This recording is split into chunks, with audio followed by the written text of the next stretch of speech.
यता अब रातो भाले कोटकोटा आउँदैछ हो।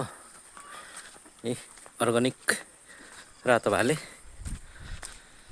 यता भयो कालो भाले। खाएर चाहिँ यसलाई हान्छु म। यसलाई चाहिँ अब पल्टाउनु पर्ने हुन्छ 90 डिग्रीमा, अनि फेरि चाकबाट हान्नुपर्ने हुन्छ।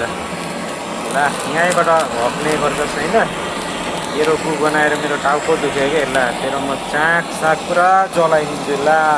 ल अघि त्यो वालमाथि बस्दै गरेको लोकल भाले चाहिँ मैले कस्तो पारिदिएँ थाहा छ? यसरी भुत्लायो होइन, यसरी पो पारिदिइसकेको छु त अर्ग्यानिक लोकललाई त। त्यो अघि बसिरहेको थिएँ नि माथि इँटामा, हो त्यो कि पारिदिएको सालेर पक्रेर यसै पसलतिर आउँदै थिएँ म होइन।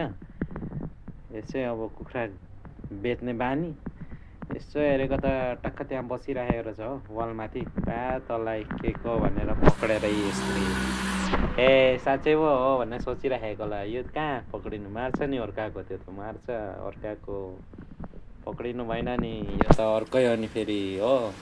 अरू त्यसको मालिक खोज्दै आयो भने बर्बाद भएन मेरो भाले। तैँले काटेर मारेर साला दोकानमा बेच्दैछस् भन्यो भने बर्बाद छ नि। होइन हजुर यो त बैलर अनि हजुर मैले त ठट्टा गरेको भन्छु नि म फेरि। ल ल है त्यति भन्दा